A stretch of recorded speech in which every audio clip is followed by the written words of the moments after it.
साथियों, यूट्यूब के channel high Vij colour पर आप सभी का स्वागत है। रोज की भांति आज भी हम जीके जीएस के 20 महत्वपूर्ण प्रश्नों को लेकर आपकी सेवा में उपस्थित हैं।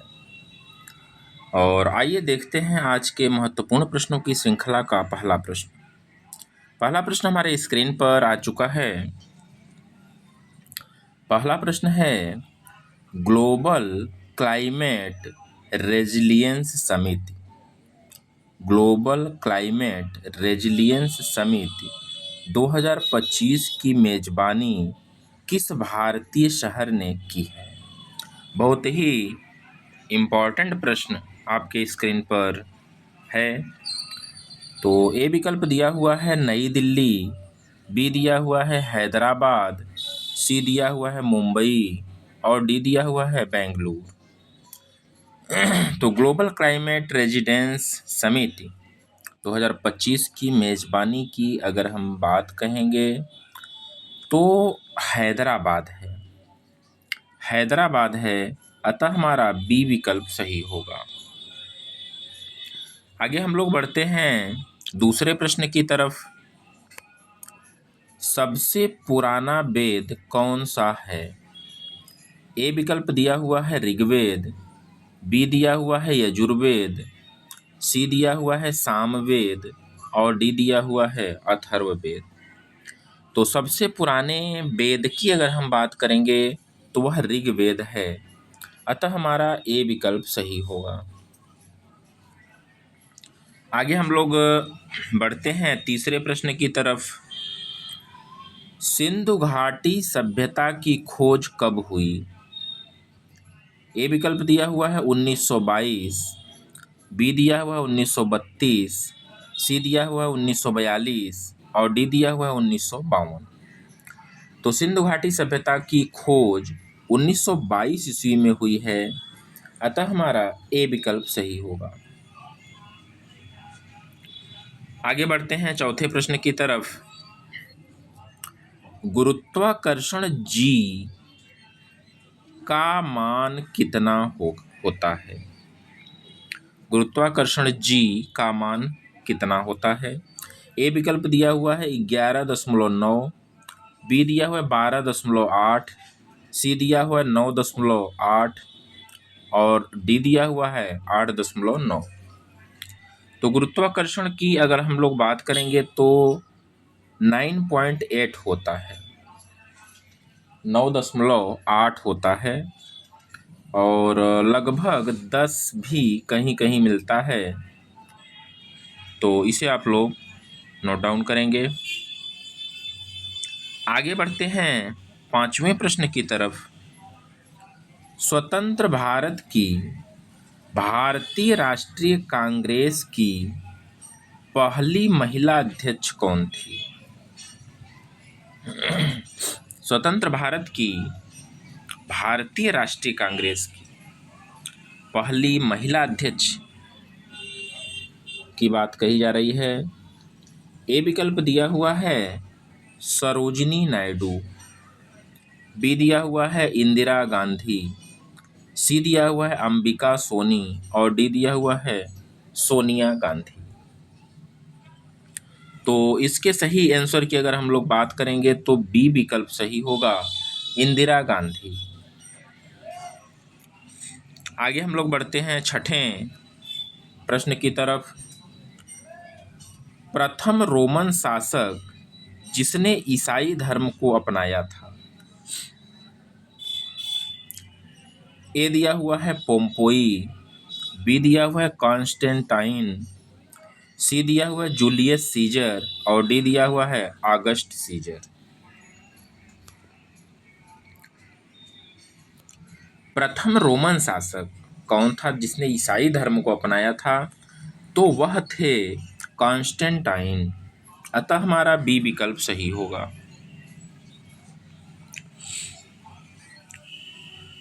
आगे हम लोग बढ़ते हैं सातवें प्रश्न की तरफ। महात्मा गांधी किस व्यक्ति को अपना राजनीतिक गुरु मानते थे? ए विकल्प दिया हुआ है गोपाल कृष्ण गोखले, बी दिया हुआ है मोतीलाल नेहरू, सी दिया हुआ है RN टैगोर और डी दिया हुआ है दादा भाई नौरोजी।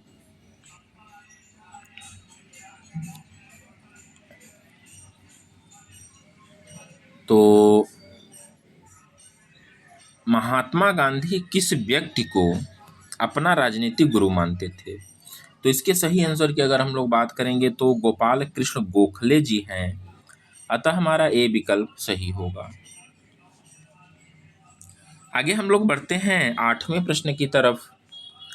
भारत के किस पंचवर्षीय योजना के दौरान मिश्रित अर्थव्यवस्था का विकल्प चुना गया?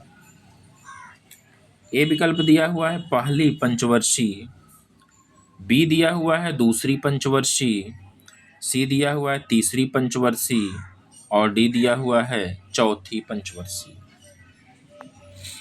तो इसके सही आंसर की अगर हम लोग बात करेंगे तो वह दूसरी पंचवर्षीय है।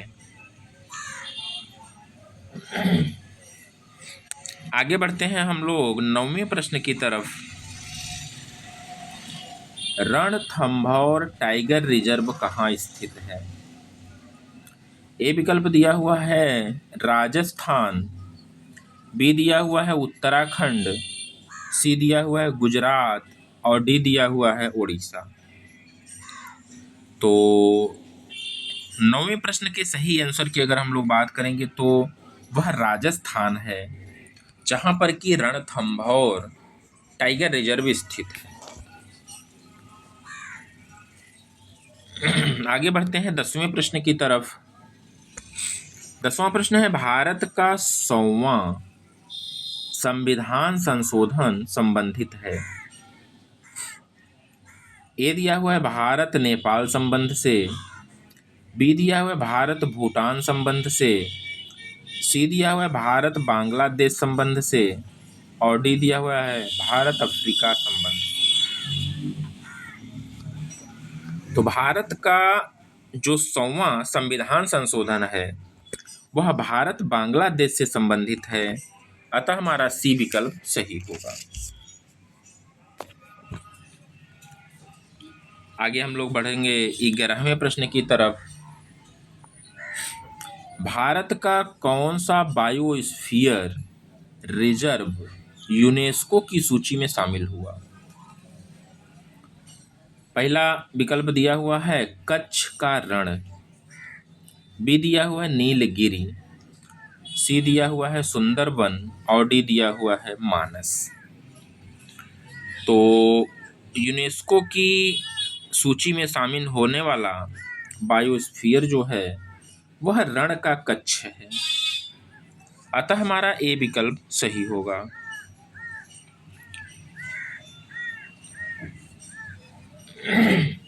आगे हम लोग बढ़ते हैं 12वें प्रश्न की तरफ। ग्लोबल फिच इंडेक्स 2025 में भारत की रैंक क्या रही? बहुत ही महत्वपूर्ण प्रश्न है, वेरी वेरी इम्पॉर्टेंट प्रश्न आप कह सकते हैं। ग्लोबल पिच इंडेक्स 2025 में भारत की कौन सी रैंकिंग रही? तो ए विकल्प दिया हुआ है फर्स्ट रैंक, बी दिया हुआ है सेकंड रैंक, सी दिया हुआ है थर्ड रैंक और डी दिया हुआ है फोर्थ रैंक। तो इसके सही आंसर की अगर हम लोग बात करेंगे तो बी विकल्प हमारा सही होगा, सेकंड रैंक पर भारत रहा। आगे हम लोग बढ़ते हैं 13वें प्रश्न की तरफ। कौन सा शहर 2028 यूथ ओलंपिक्स की मेजबानी करेगा?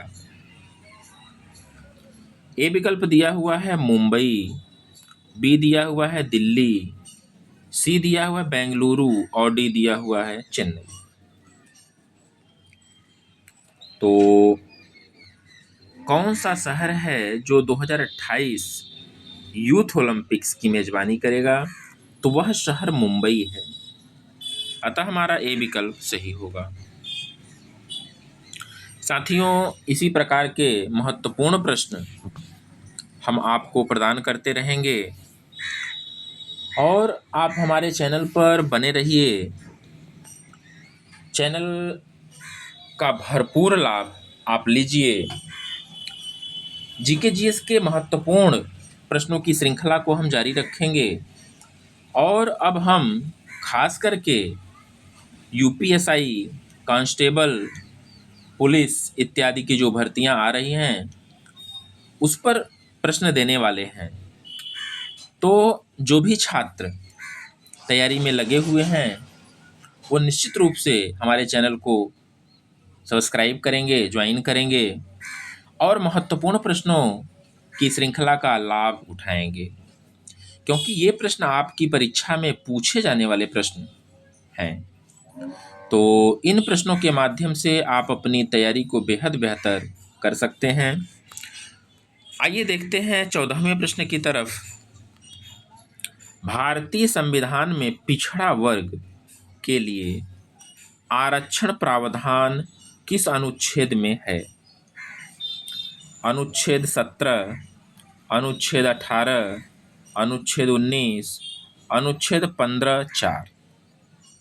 तो इसके सही आंसर की अगर हम लोग बात करेंगे तो वह सही आंसर होगा अनुच्छेद 15(4). अतः हमारा डी विकल्प सही होगा। 15वां प्रश्न देखते हैं। किस मुगल शासक ने दीन इलाही धर्म की स्थापना की? किस मुगल शासक ने दीन ए इलाही धर्म की स्थापना की? ए विकल्प दिया हुआ है बाबर, बी दिया हुआ है अकबर, सी दिया हुआ है औरंगजेब और डी दिया हुआ है शाहजहां। तो दीन ए इलाही धर्म की स्थापना करने वाले अकबर हैं, अतः हमारा बी विकल्प सही होगा। आगे हम लोग बढ़ेंगे 16वें प्रश्न की तरफ। किस मुगल सम्राट को भारतीय नेपोलियन कहा जाता है? ए विकल्प दिया हुआ है समुद्रगुप्त, बी दिया हुआ है स्कंदगुप्त, सी दिया हुआ है विक्रमादित्य और डी दिया हुआ है रामगुप्त। किस मुगल सम्राट को भारतीय नेपोलियन कहा जाता है? तो भारतीय नेपोलियन की अगर हम लोग बात करेंगे तो वो समुद्रगुप्त हैं, अतः हमारा ए विकल्प सही होगा। आगे बढ़ते हैं 17वां प्रश्न। भारत का पहला पूर्ण डिजिटल साक्षर राज्य कौन सा घोषित किया गया? ए विकल्प दिया हुआ है केरल, बी दिया हुआ है कर्नाटक, सी दिया हुआ है तमिलनाडु और डी दिया हुआ है आंध्र प्रदेश। तो भारत का पहला पूर्ण डिजिटल साक्षर राज्य केरल है, अतः हमारा ए विकल्प सही होगा। 18वां प्रश्न हमारे स्क्रीन पर आ चुका है। हिमालय पर्वत भारत के किस भाग में स्थित है? ए विकल्प दिया हुआ है पूर्वी भारत, बी दिया हुआ है दक्षिणी भारत, सी दिया हुआ है मध्य भारत और डी दिया हुआ है पश्चिमी भारत। तो हिमालय जो है वह मध्य भारत में स्थित है। हिमालय जो है मध्य भारत में स्थित है, अतः हमारा सी विकल्प सही होगा। आगे बढ़ते हैं हम लोग आज के सेशन के सेकेंड लास्ट प्रश्न की तरफ और 19वां प्रश्न है। सिंधु सभ्यता के किस स्थल से धातु की नर्तकी प्राप्त हुई है? ए विकल्प दिया हुआ है मोहनजोदड़ो, बी दिया हुआ है हड़प्पा, सी दिया हुआ है कालीबंगा और डी दिया हुआ है इनमें से कोई नहीं। तो सिंधु सभ्यता के किस स्थल से धातु नर्तकी प्राप्त हुई है? तो धातु नर्तकी जो है मोहनजोदड़ो से प्राप्त हुई है, अतः हमारा ए विकल्प सही होगा। यह धातु नर्तकी जो है यह कांसा से निर्मित है, कांसा से निर्मित है और इसके हाइट यानी कि ऊंचाई की अगर हम लोग बात करेंगे तो 10.5 सेंटीमीटर इसकी ऊंचाई है। इसे भी आप अपनी कॉपी में नोट डाउन करिएगा। आगे बढ़ते हैं। 20वां प्रश्न, सिंधु सभ्यता का स्थल लोथल कहाँ स्थित है? ए दिया हुआ है भारत में, बी दिया हुआ है पंजाब में, सी दिया हुआ है नागालैंड में और डी दिया हुआ है इनमें से कोई नहीं। तो सिंधु सभ्यता का स्थल लोथल भारत में स्थित है, अतः हमारा ए विकल्प सही होगा। तो साथियों, कैसे लगे प्रश्न आपको, हमें निश्चित रूप से कमेंट के माध्यम से बताइएगा। हमारे चैनल पर अगर आप नए हैं तो इसे सब्सक्राइब करिएगा, बेल आइकन को प्रेस करिएगा। मिलते हैं हम लोग अगली वीडियो में नए प्रश्नों के साथ। तब तक बने रहिएगा हमारे चैनल हाइव स्कॉलर पर। धन्यवाद।